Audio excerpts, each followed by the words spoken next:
Hello everyone, Cal here and welcome back to another martial arts video. And in today's video we're going to be reviewing the newest race monster, Flamevalve. Now before we begin the video, I do want to address a few things. One thing is that I have not uploaded in the past 2 months. And the thing is I've been getting into college and everything, but videos are coming out soon. But yeah, let's talk about Flamevalve first. So this guy was shown off as a tank monster, so it's going to be pretty interesting to see if he's actually a tank or not. The last race monster we had was actually a pretty good one. We had Equinal, which I couldn't make a review of, but he was a pretty good tank with the taunt trait. So we're going to look at this guy and we're going to see if he can live up to Equinal's standards. So let's look at his skills. So first of all, we have a moderate area metal damage skill, 1 turn cooldown, which is really interesting, area daze, and a self 25% shield. Okay, this is a pretty decent skill. We'll add that on. And then we have a basic damage protection and torture immunity skill, which if it is a tank with taunt, it could be really useful. So we're going to add that on as well.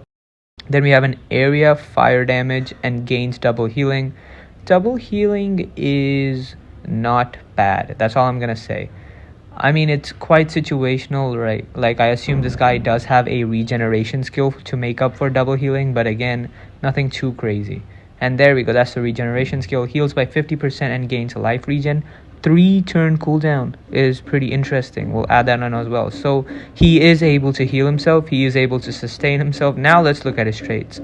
So when we look at his traits, okay, rank 0, it has tough, which is amazing, a very good umbrella trait. Then we have mechanical, which is protection from 2 control effects and 2 tortures. I mean, nanovirus is pretty deadly, so mechanical, it's good. It's better than like immunity to 1 form of control. Yeah, so we'll take that as well.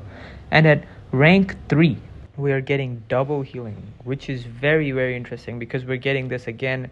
The status caster is decent at best. Double healing, really? So again, I see the same problem. There is no taunt trait for this guy. There's no way this guy can apply a taunt trait. Okay, look, this is his traits. No taunts. Now, I don't think that this guy should be using this set of skills because this set of skills is good for a tank. And the basic criteria for a monster to be classified as tank is it should have either taunt or mega taunt, either by traits, or at the very least, it should have it as skills. This guy doesn't have any of this, which automatically makes him not a tank. In fact, I would call him an attacker, which is why I'm going to go ahead and add this skill over here, the heavy metal damage, and applies daze to 1 enemy. This is a 1 turn cooldown skill, which is pretty good, but again, very heavy, not insane, not massive, so not the highest of damage outputs. We're going to replace it with the immunity of torture skill. Here's why: because he's not a tank, he doesn't need this. In fact, we're only going to maintain 1 self-sustaining skill, which is the 50% heal skill, because this guy is definitely not a tank. And we're going to keep these 2 last skills because I think they're going to go pretty well together. We have a regen skill and we have a double healing skill. That's just going to guarantee your monster gets healed fully. So that's a pretty good thing to see. But again, this would be amazing for a tank, but this is completely normal for a self-sustaining attacker.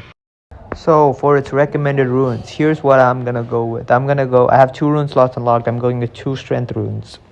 My recommendation would be 3 strength or 2 strength and 1 life. Not 2 life because again, not a tank. If you want to make him bulky, you can put in a life rune there. And if you want him to give more damage, you can put in a strength rune there. So now it's time to discuss the pros and cons of this monster. So pros, first of all, he has a very decent trait for a free-to-play monster, right? So he has tough, he has mechanical, which is 2 control effects and 2 tortures, and status caster is average, double healing, whatever, it's situational. But the tough trait is good, the mechanical trait is good.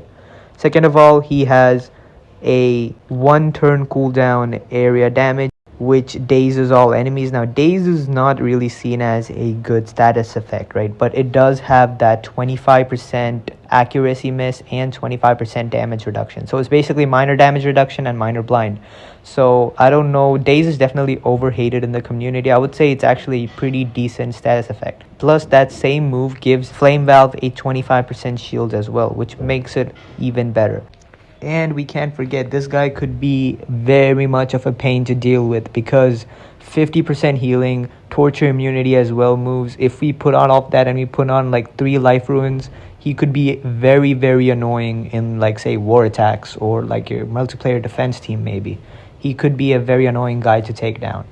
Now that's all the pros considered. Now time for the cons. All right, now I have to rant about this guy because what is Social Point thinking, bro? What are they thinking when they make a monster, call it a tank, and it doesn't have taunt?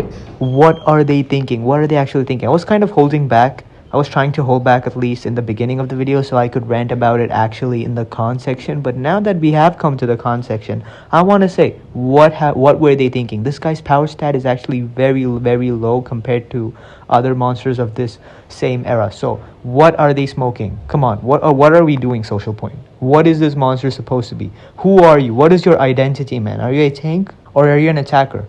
Pick one, because because this monster is in the middle of both and it's not going either side. It's not a good attacker, it's not a good tank, it's just there, it's just existing.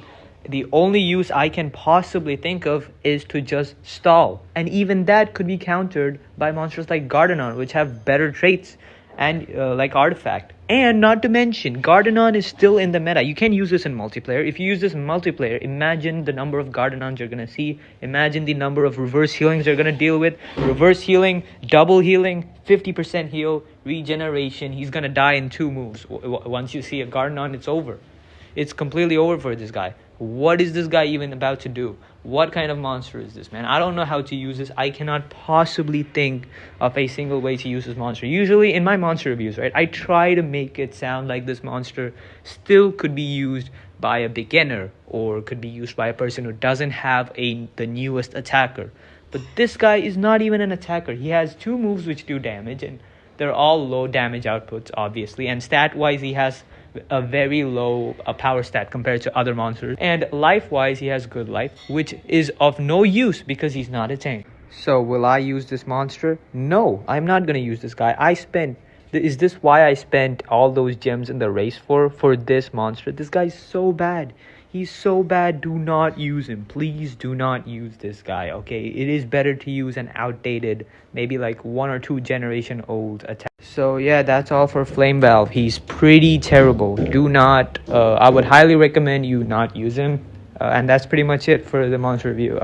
Fun fact, this video was originally going to be around 6 minutes long, but I didn't have enough footage to list the cons of this guy because that's how bad he was.